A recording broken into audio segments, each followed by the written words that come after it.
The gallbladder causes the majority of severe abdominal pain and cramps in the right upper quadrant in patients attended to the hospital. The gallbladder can be compared to a balloon which hangs either down below the liver when empty, as you can see here, or stretches as far as the abdominal wall when filled. The gallbladder contains up to 8 milliliters of bile and should empty at least 50% of its volume after food intake. So there's a kind of ejection fraction of the gallbladder too.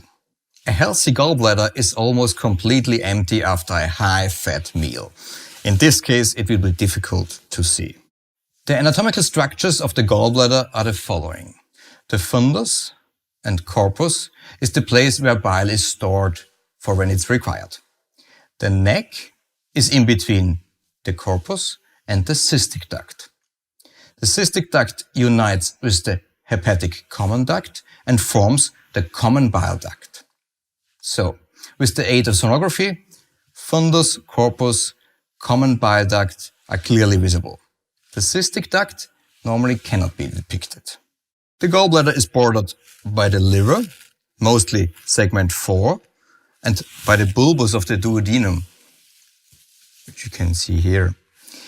This regularly contains bowel gas, and sometimes it's difficult to distinguish between bowel gas and stones in the gallbladder, but for this later on. Also, the head of the pancreas is nearby. In this chapter and the following one, we will discuss the sonographic depiction of the gallbladder and what a normal finding looks like. But we will also describe how gallstones can be recognized, what the signs of an inflammation and of tumors are.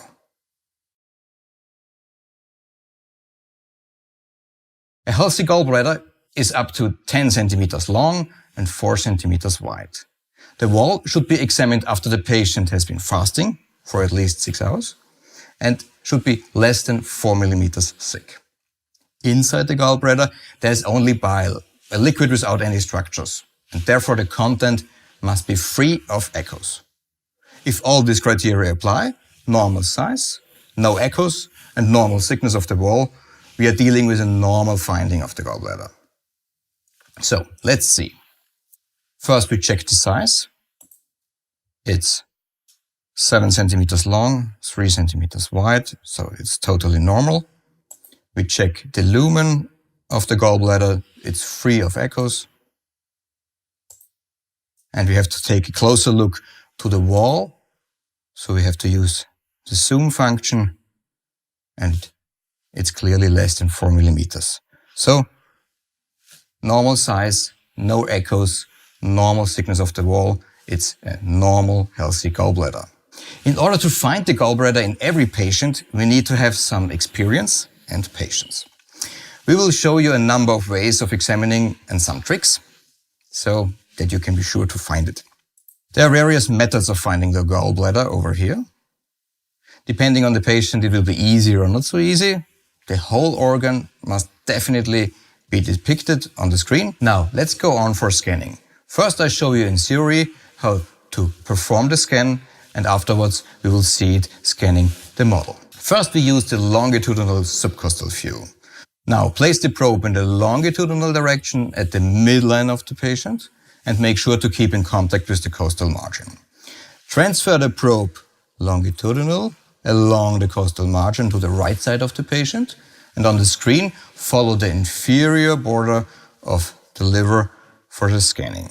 Now let's go and scan the model. We will repeat it once more.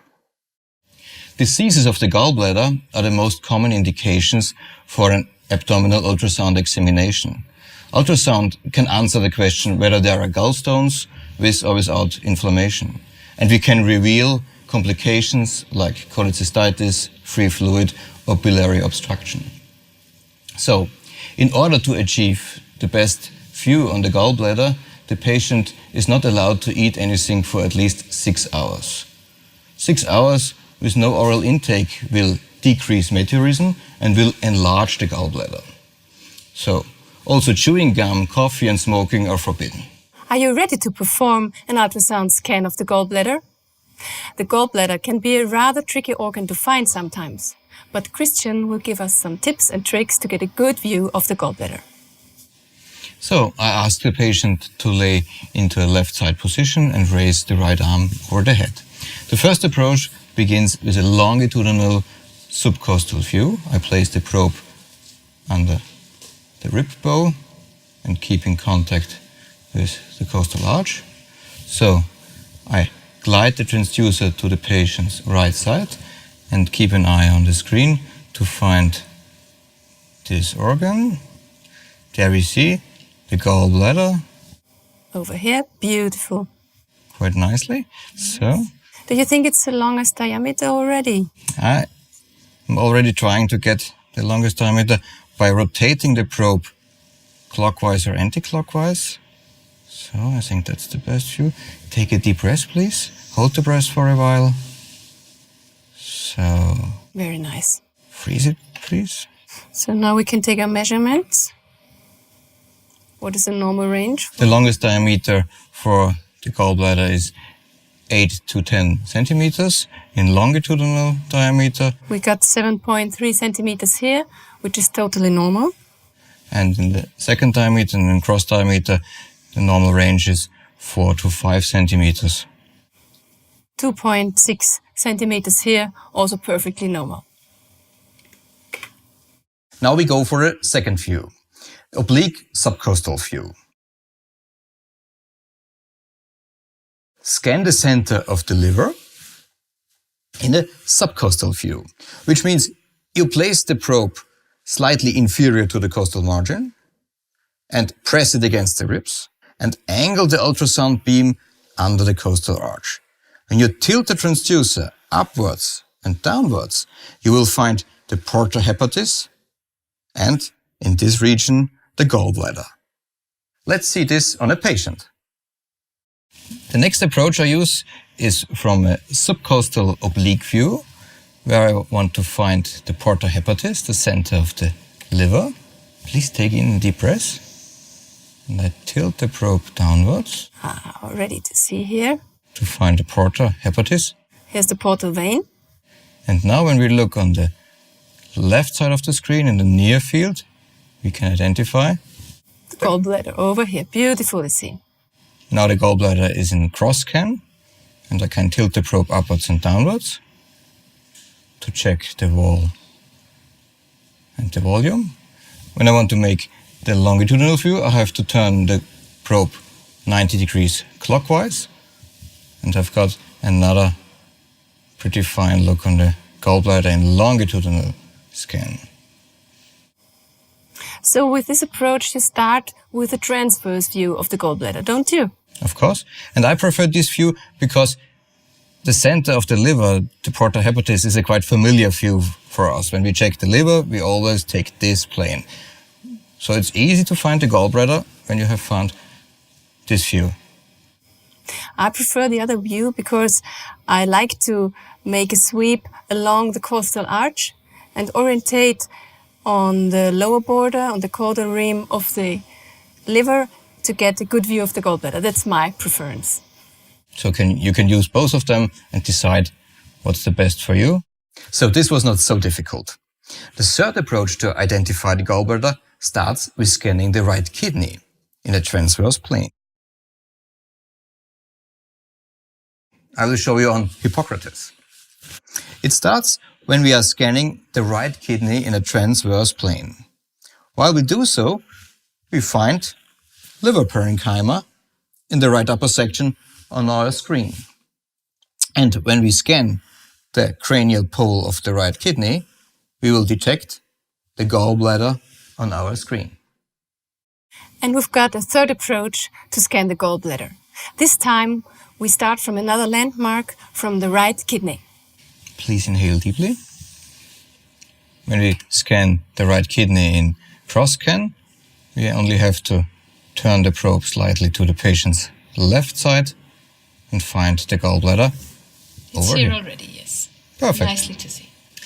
What about an emergency situation when we can't position our patient and have to get a quick look at the gallbladder? we got a solution for you. In this particular case, I would prefer the intercostal approach for the gallbladder. So, when the patient lies on his left side, we feel the intercostal space, place the probe in between the ribs, and tilt the probe upwards and downwards. So we will get a perfect view on the gallbladder using this intercostal view.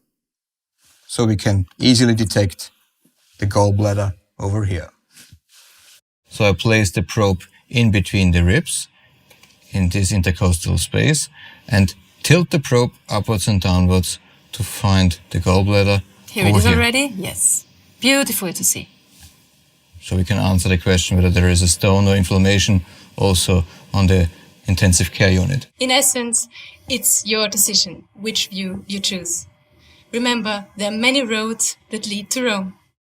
In the next scene, we try to find the gallbladder. We are scanning in the longitudinal and in the oblique subcostal view. We see the center of the liver. A jumping deer can be seen over here.